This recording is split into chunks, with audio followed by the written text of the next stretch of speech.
नमस्कार, जय हिंद। मैं हूं रौनक। कहते हैं किसी इंसान को सबसे ज्यादा दर्द तब होता है जब उसके वजूद पर चोट की जाती है। अगर आपके बारे में कोई बात करने वाला ही न हो तो आपका अस्तित्व मिटने में ज्यादा दिन नहीं लगते। ऐसा ही कुछ हमारे मंदिरों के साथ भी हमेशा से होता आया है। इसके बारे में हम पहले भी एक वीडियो बना चुके हैं। वीडियो खत्म होने के बाद आप चाहें तो उसको यहां देख सकते हैं। अभी जब हम बात कर रहे हैं तब देश में अनगिनत मंदिर खुद को बचाने की लड़ाई लड़ रहे हैं। अकेले तमिलनाडु में ही 37,000 मंदिरों के पास एक से ज्यादा पुजारी रखने के भी पैसे नहीं बचे। तकरीबन 12,000 मंदिरों में पैसों की तंगी के चलते पूजा पाठ बंद हो चुका। सोचिए देश के बाकी हिस्सों में क्या हाल होगा। वो मंदिर जो हमारे अस्तित्व और वजूद की पहचान है। हमारे मंदिरों को आज खुद का ही अस्तित्व बचाने के लिए संघर्ष करना पड़ रहा है। आज जहां मस्जिद, चर्च और गुरुद्वारे उनकी ही कम्युनिटी मेंबर्स वाले इंस्टीट्यूशन द्वारा चलाए जा रहे हैं, जबकि मंदिरों का कंट्रोल सरकारी हाथों में। खासकर दक्षिण भारत के मंदिरों में तो राज्य सरकारों के पास इतनी ताकत है कि वो चाहें तो उस मंदिर को नोटिस तक भेज सकते हैं। जब भी ये सवाल पूछा जाता है कि मस्जिदों, चर्च और गुरुद्वारों को उन दायरों में क्यों नहीं लाया जाता, तो कई लोगों को बुरा लगता है। लेकिन बड़ा सवाल ये है कि किसी भी धार्मिक स्थल को सरकार के अधीन क्यों किया जाए, चाहे वो मंदिर हो, मस्जिद हो, चर्च हो या गुरुद्वारा, क्यों किया जाए। सरकार किसी भी धार्मिक संस्था को कंट्रोल क्यों करे, जबकि ये देश सेक्युलर है। सरकार का काम धार्मिक स्थलों को कंट्रोल करना कब से हो गया। और सबसे बड़ी बात तो यह है कि वैदिक काल से ही इन मंदिरों की देखरेख वो करते आ रहे थे जिनको इसमें आस्था थी। लेकिन जब से इनको सरकारी सिस्टम के अधीन लाया गया, हमारे मंदिरों की हालत उतनी ही खराब होती चली गई। 1817 में जब से अंग्रेजों ने इसको एक सिस्टम के अधीन किया, तब से ही हमारे मंदिरों को बहुत सिस्टमैटिक तरीके से लूटा गया। आजादी के बाद भी इसमें कुछ ज्यादा बदलाव नहीं आया। हमें यह भी बताया गया कि अंग्रेज भारत से $45 ट्रिलियन लूट कर ले गए।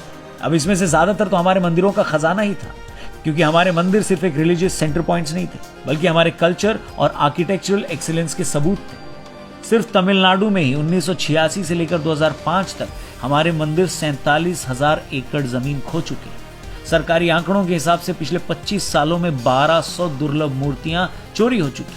असली आंकड़ा 5,000 से भी ऊपर हो सकता है। इनको विदेशों में नीलाम कर दिया जाता है।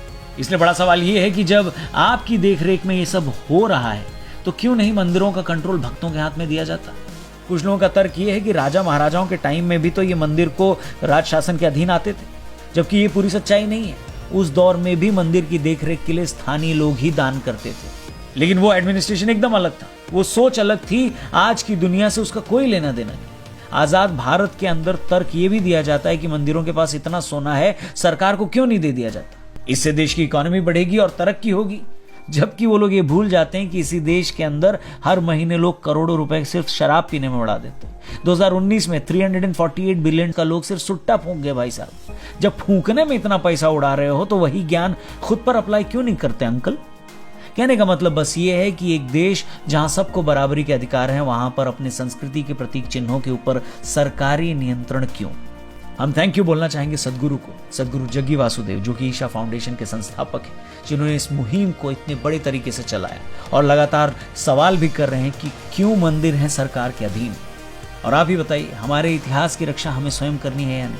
इसके लिए अगर हम थोड़ा भी कर पाएं तो यह हमारे पूर्वजों को सच्ची श्रद्धांजलि होगी, जिन्होंने न जाने कितनी पीढ़ियों के निवेश करके हमारे मंदिरों की रक्षा की।